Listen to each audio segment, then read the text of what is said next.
Kisahku ini terjadi di kota Yogyakarta. Perkenalkan, namaku Elvan, anak juragan kos di kawasan Jogja.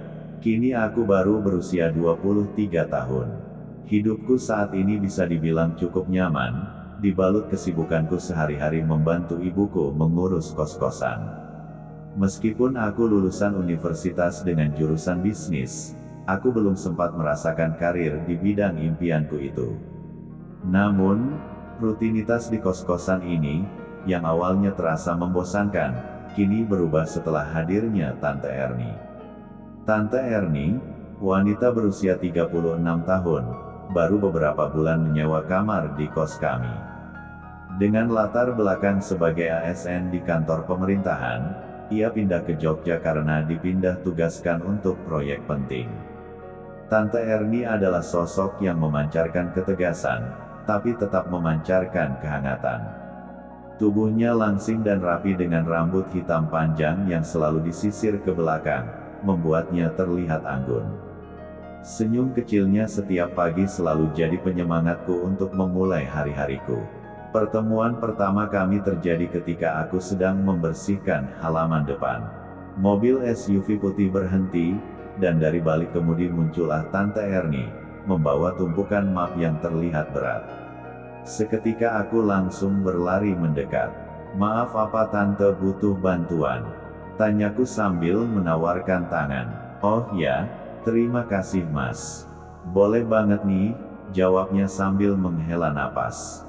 Kami tertawa kecil saat map-map itu hampir jatuh dari tangannya, dan sejak saat itu, percakapan-percakapan kecil mulai mewarnai keseharian kami.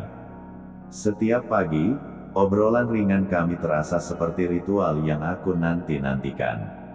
"Mas, udah siap bantuin angkat map lagi kan?" godanya suatu pagi sambil tersenyum. "Tentu dong Tante, kalau dibayar dengan senyum gitu, siapa yang nggak mau?"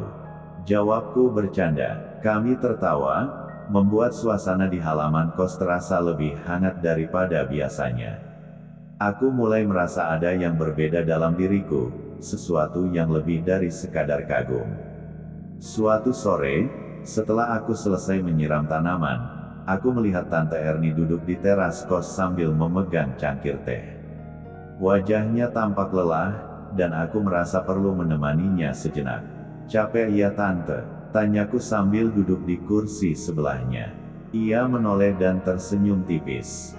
"Iya Mas. Kadang kerjaan bisa bikin aku lupa gimana rasanya istirahat beneran," ungkapnya. Aku tersenyum mengangguk. "Aku ngerti Tante.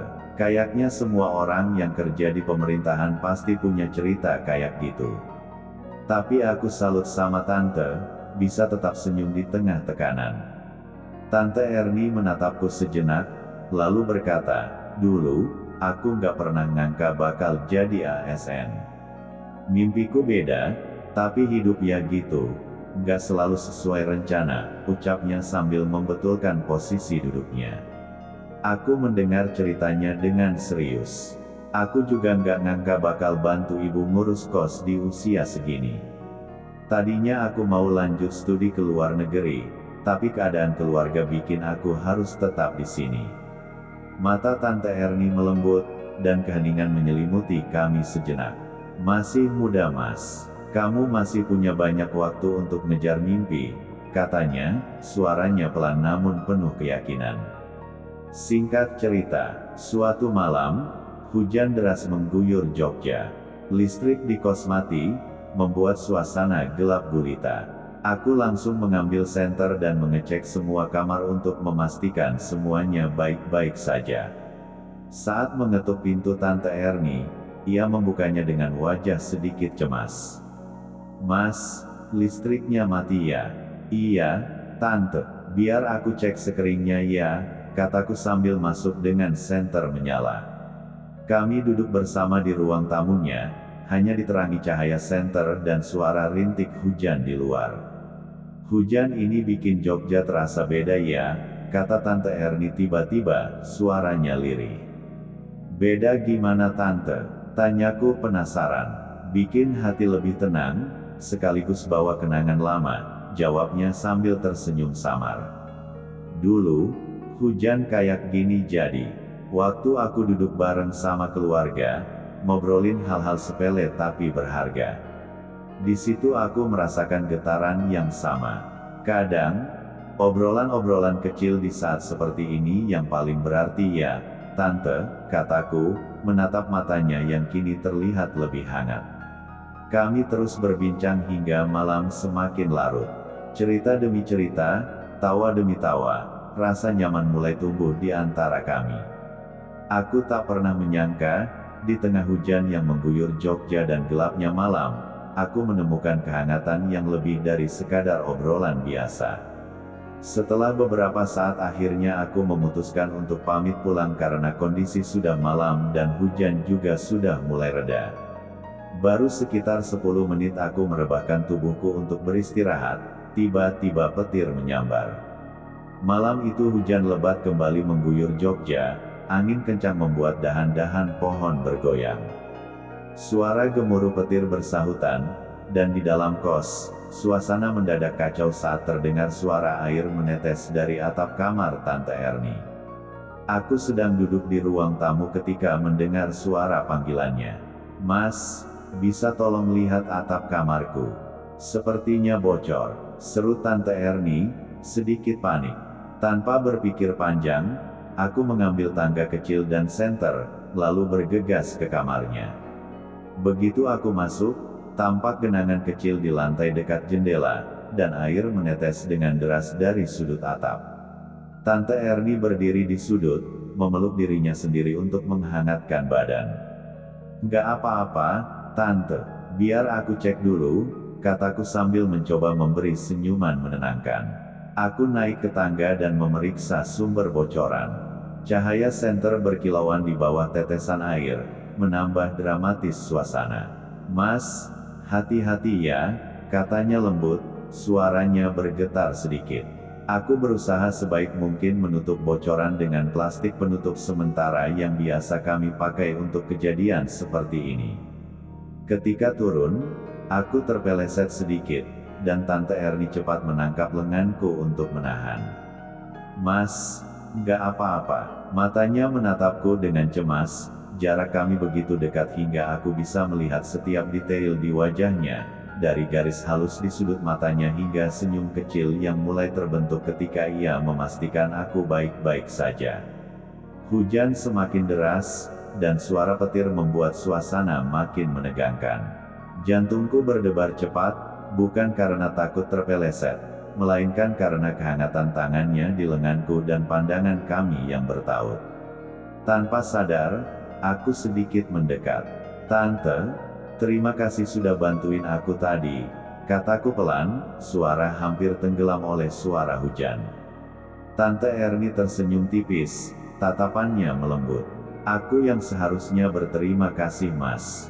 Kamu selalu ada saat dibutuhkan." Kami terdiam sejenak, hanya ditemani suara hujan di luar dan detak jantungku yang semakin cepat. Rasanya waktu berhenti. Hanya ada kami di ruangan itu, saling menatap dengan kehangatan yang berbeda dari sebelumnya. Suara hujan di luar semakin deras, menciptakan irama yang tak teratur di atap kamar. Udara dingin merambat, namun kehadiran kami di ruangan itu justru menciptakan kehangatan yang tak terduga. Tante Erni masih memegang lenganku, dan senyumnya yang dulu hanya kurasa sebagai keramahan biasa kini terasa lebih dalam, mengisyaratkan sesuatu yang lebih dari sekadar kedekatan penyewa dan anak juragan kos. "Tante, kamu kedinginan?" tanyaku dengan suara pelan. Pandanganku jatuh pada rambutnya yang sedikit basah dan pundaknya yang bergetar halus. Ia menggeleng, namun matanya tidak beranjak dari tatapanku. "Aku baik-baik saja, Mas. Tapi entah kenapa, malam ini terasa berbeda." Kata-katanya membuat jantungku berdebar lebih kencang. Hujan dan suasana remang-remang menciptakan ilusi keintiman yang belum pernah kualami sebelumnya. Tanganku bergerak perlahan, menyentuh tangan Tante Erni yang masih memegang lenganku. Ia tidak menolak, hanya menatapku dengan mata yang mengisyaratkan banyak hal yang tak terucap. "Mas, kenapa diam?" tanyanya sambil tersenyum, mencoba memecahkan ketegangan di antara kami. Aku menelan ludah, mengumpulkan keberanian yang selama ini hanya tersimpan dalam lamunan.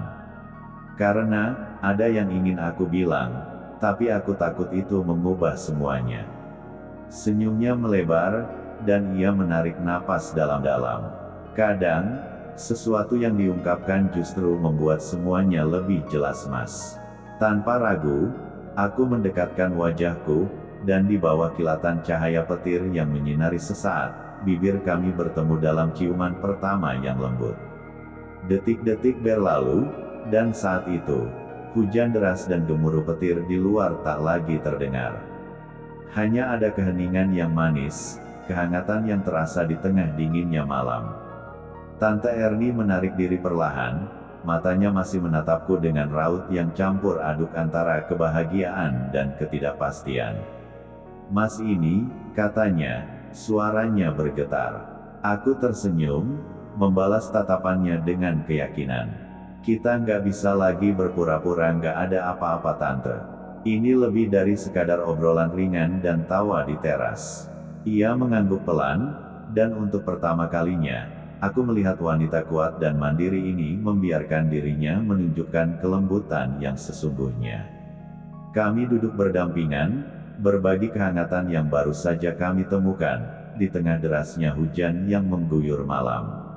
Pesan moral yang bisa dipetik dari kisah ini adalah, terkadang, perasaan yang kita sembunyikan selama ini hanya menunggu momen tepat untuk diungkapkan. Keberanian untuk jujur pada diri sendiri dan orang lain bisa membuka babak baru yang penuh kehangatan dalam hidup kita.